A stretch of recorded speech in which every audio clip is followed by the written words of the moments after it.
We're here at the 2015 annual Cape and Islands Red Cross American Heroes Breakfast. We're going to talk to a few of those heroes and tell you a little bit about their service to our community.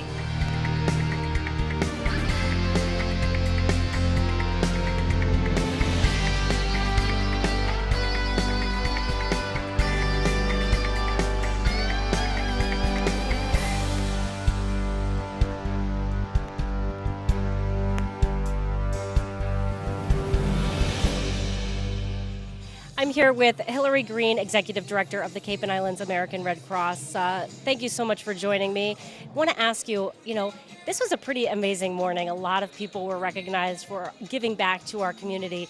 Pretty special to see all those people be honored. Yes, and that's what's so important about this event. It's a great event for us, the Red Cross, but it's mostly for the community at large.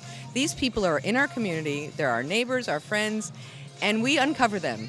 We let people see the work they're doing, and as Brendan O'Byrne said, really building that community, which I think makes our whole area a very special place to live, work, and visit. And also this day and this breakfast helps to raise money for the Red Cross.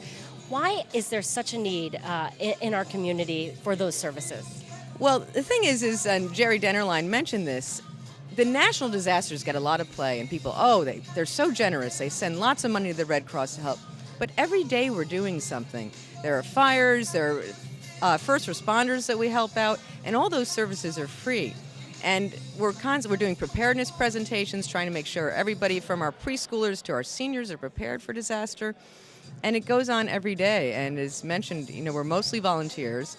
Our chapter is really me and a part-time staff person, and all the rest are volunteers serving our community at large. So it's really important to have the financial support. We're not a government organization, and a lot of people think that. So it means a lot to tell that story every year. Yeah, that is really important to note that the Red Cross raises every cent that they get. So really important to know that.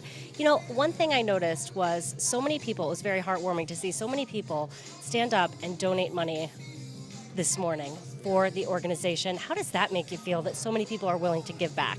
I think it's amazing because when I see it every year, I think, I don't know if this is going to happen again. And they just practically jump out of their seats to offer. And as mentioned, it's a very special year for us. It's our 100th anniversary of being here on Cape Cod.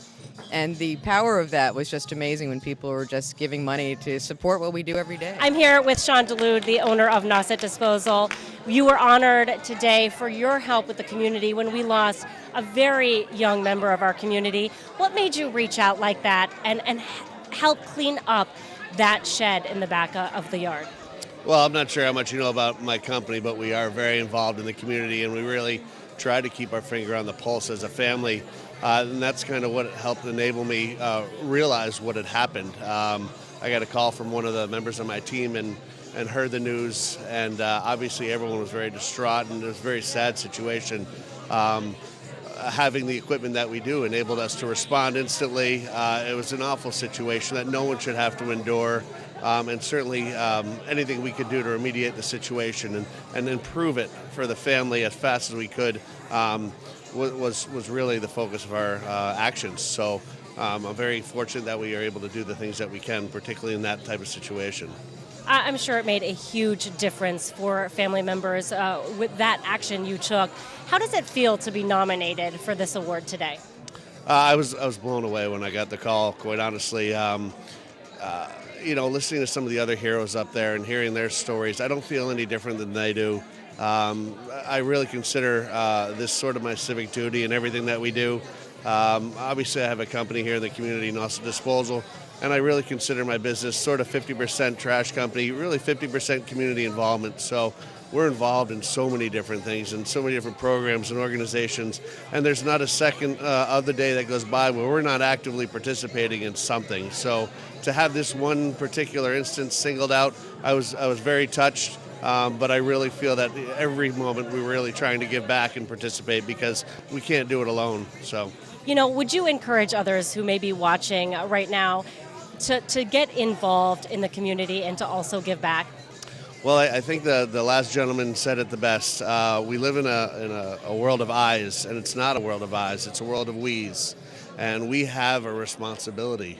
We have a responsibility to keep our eyes and ears to the ground and to pay attention to who and what is going on around us. And I know we get enveloped in our own lives, and it becomes a little bit of a pressure and maybe stress, and we kind of lose sight of the fact that there's others around us. But once you open your eyes to it, and once you pay attention to the fact that there are others out there, and you start giving, and you start putting your energy out there for others, it's an unbelievable feeling. I'm here with Reverend John Terry. John, you were just presented a Hero Award this morning at the Cape and Islands annual Red Cross Heroes Breakfast.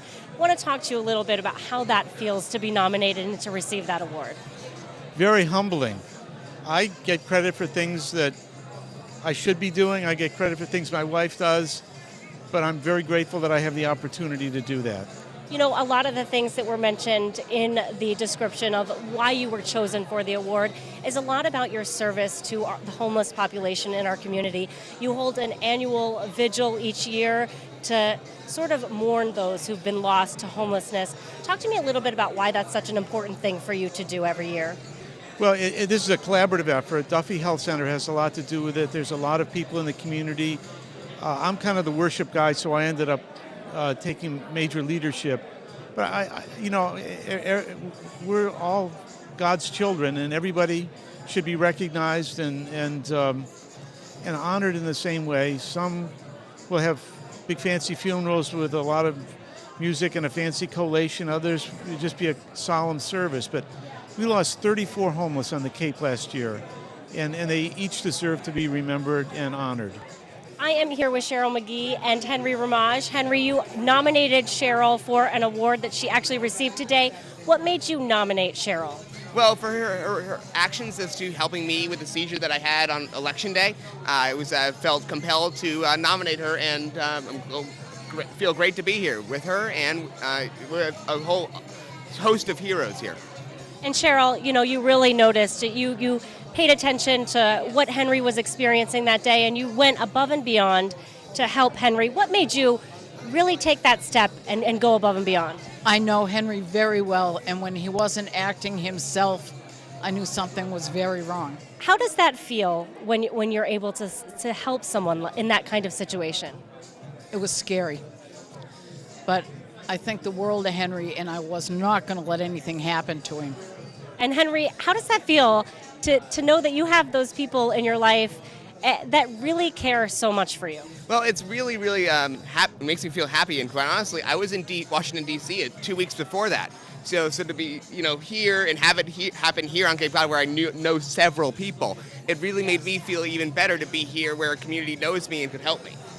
Absolutely, so important to have that community service. And would you say, anyone watching this, would you say, pay that close attention? What advice do you have for others who may be in a similar situation?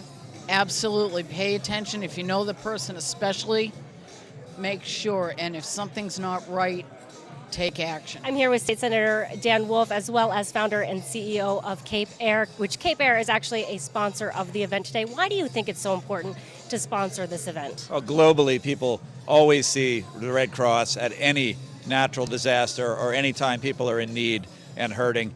People think of it as a global organization, which it is, but the presence and the impact on this community here on Cape Cod and the islands is huge. So this is one of my favorite events of the year because we're celebrating heroes who have made a difference in other people's lives while also supporting an organization which has a huge impact on our communities locally here. Yeah, and talking about supporting that organization, you've gotten up for last year as well as this year and helped to raise an amazing amount of money. I think today they said they pulled in about $28,000 with your help. How does it make you feel to see the community be so generous? I always say when I go out and speak that I represent the best state Senate district in the world, and I really feel that way. And coming into a room like this and seeing the generosity and outpouring from folks all around the community, those who have a lot of capacity and those who have less capacity, everybody is generous of spirit and with their wallets today, and I just love that. Absolutely. And what was your favorite part of the breakfast this morning? Oh my God. Well, the favorite part is one after another, the stories of the heroes who were getting recognized and getting the awards. It's just one amazing story after another of people reaching out and helping people, putting someone else in front of themselves. And that is, I think, really, if you got down to a definition of community, that is what it's all about. Thanks for joining us on this special edition of Barnstable Today. For Channel 18, I'm Sarah Mantle.